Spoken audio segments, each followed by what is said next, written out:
aventure. Une aventure fabuleuse.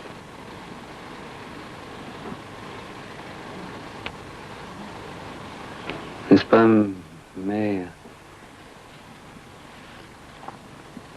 avait exploré beaucoup de chemins au début du siècle, quand Jules Verne était encore là, quand Santos Dumont volait 60 mètres à Bagatelle. Mais elle était déjà plus loin que tout ça. Elle avait expérimenté beaucoup de choses. On appelle parapsychique ou je ne sais quoi, c'est-à-dire qu'on sort de son corps, on va voir à distance beaucoup de choses qui se passent physiquement.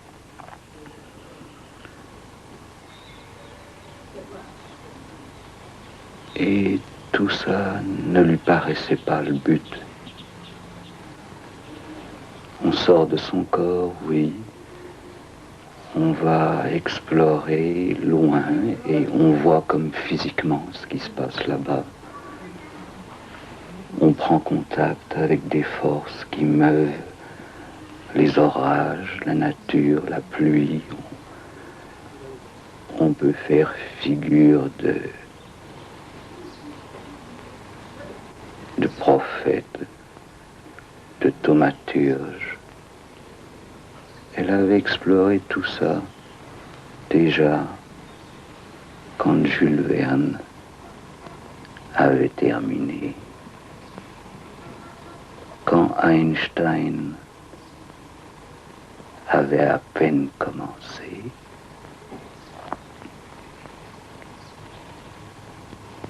Et elle se disait, mais c'est pas tout ça, c'est pas tout ça. Voir des choses extraordinaires, sortir de son corps, à quoi ça sert? Si on est né dans un corps, il faut bien que ce corps ait un sens. Les choses extraordinaires, c'est très joli, mais si la vie n'est pas extraordinaire, à quoi ça sert? Alors elle a rencontré Sri Aurobindo,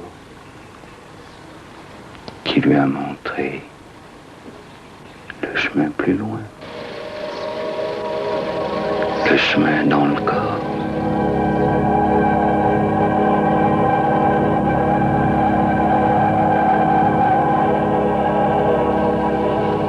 Il lui a dit, et c'était déjà au début du siècle, il lui a dit l'homme, c'est un être de transition.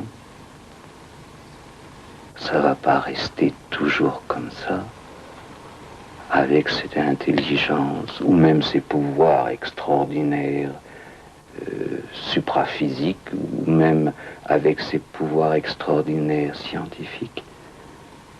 Ça va devenir autre chose. Quoi, autre chose?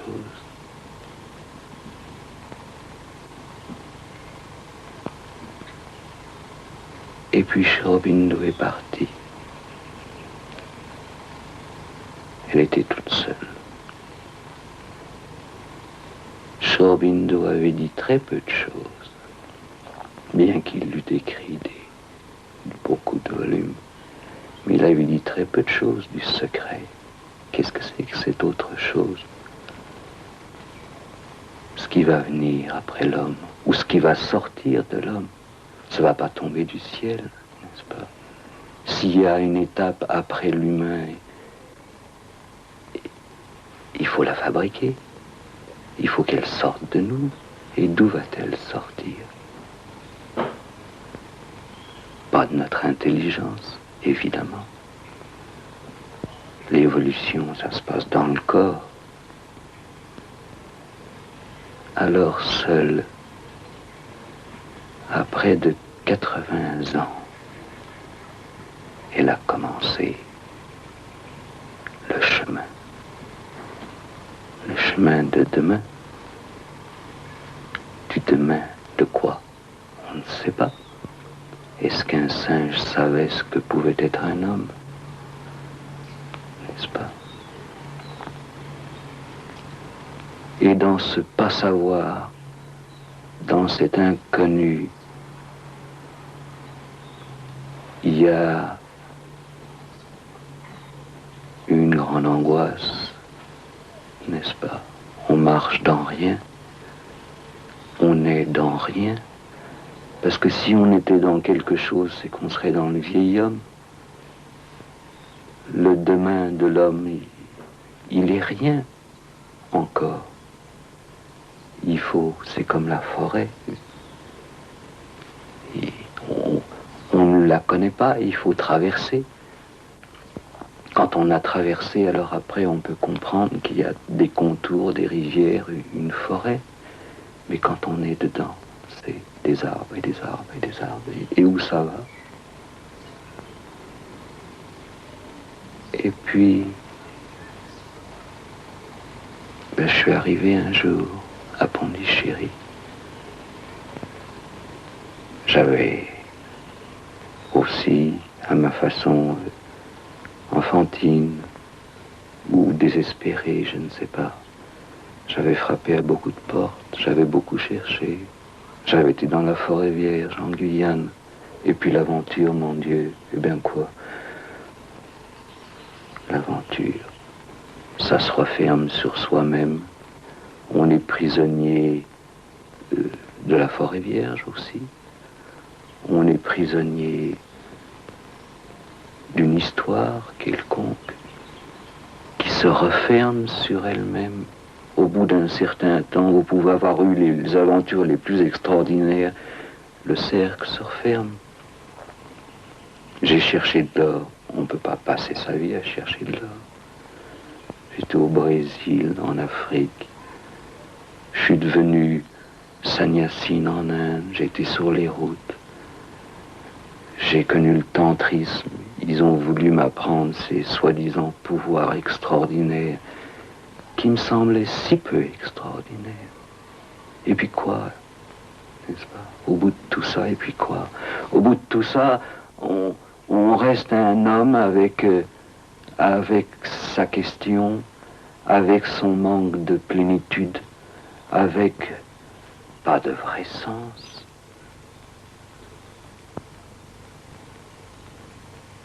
Pas de vrai sens. Ou c'est toujours la vieille histoire. J'ai rencontré Mère. Alors là, je me suis beaucoup débattu parce que c'était un ashram, n'est-ce pas? Les murs, j'aime pas beaucoup ça.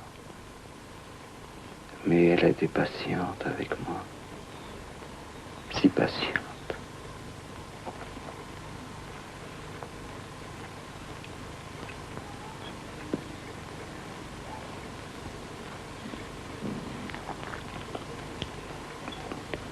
J'étais un peu un enfant sauvage, n'est-ce pas? Et j'étais tout le temps tenté de repartir dans ma forêt vierge ou dans le désert. Et elle m'a fait comprendre qu'il y avait une autre aventure. Elle m'a conquis.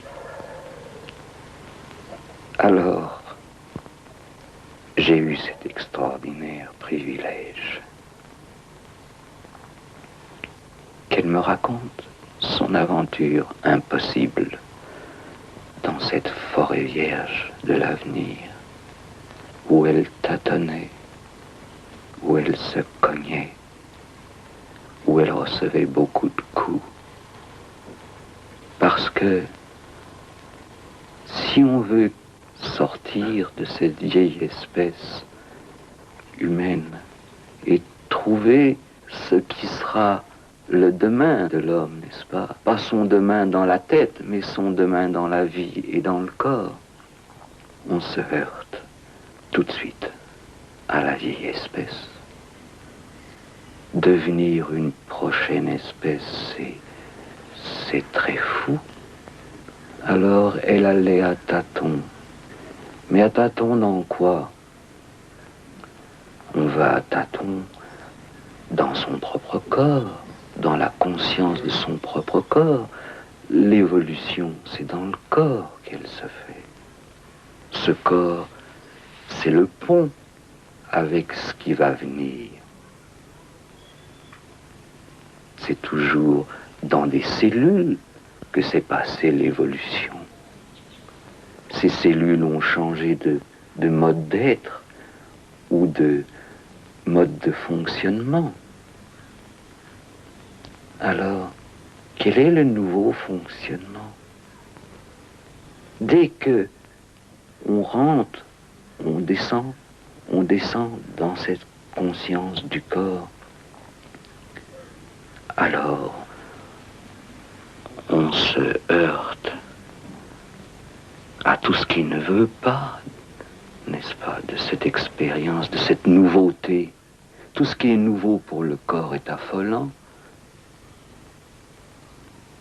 Elle me racontait, les yeux fermés. Elle me disait ces improbables ou incroyables aventures. C'était douloureux parce que plus on va profond dans ce corps, plus on rencontre cette conscience très primaire de la matière qui a peur, qui craint les maladies, qui se révolte, qui se rétracte dès qu'il y a quelque chose d'inconnu. Et puis on rencontre la mort. C'est comme si, au fond du corps, il y avait comme un appel de la mort. Quelque chose qui aspire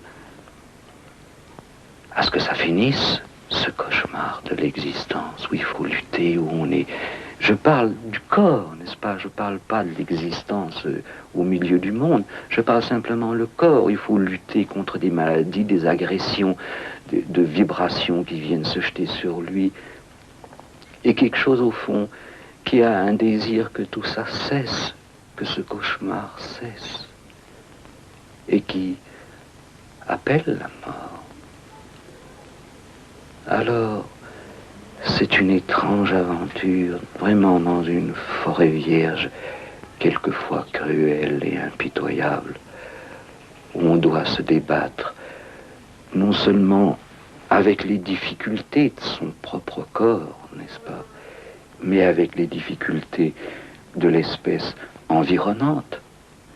Dès qu'on descend un peu profond, il n'y a plus de moi, je, séparé des autres.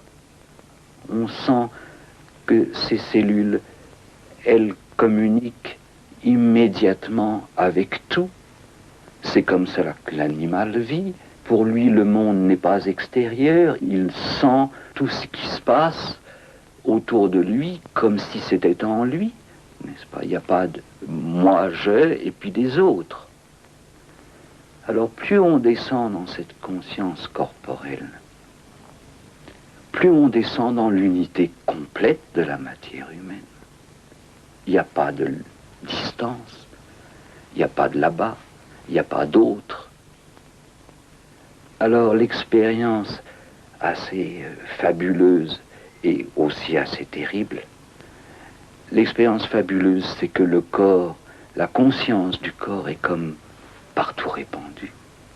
Et alors on comprend pourquoi un oiseau peut aller du Spitzberg à la lagune du Pacifique sans perdre son chemin, parce que tout ça est immédiatement et naturellement là pour lui. Alors il y a tout ce côté vraiment très fabuleux d'un corps qui tout d'un coup se retrouve partout. Et il y a tout ce côté, alors assez terrible, où ce corps est celui-ci qui a un cancer, de celui-là qui est plein de haine, de celui-là qui a de la cruauté, de celui-là qui nie, alors c'est comme si constamment et symboliquement, par ce qui entourait Mère, elle avalait toutes les difficultés du monde, tous les refus du monde, les négations du monde, ou même sa volonté de mort. C'était comme une bataille.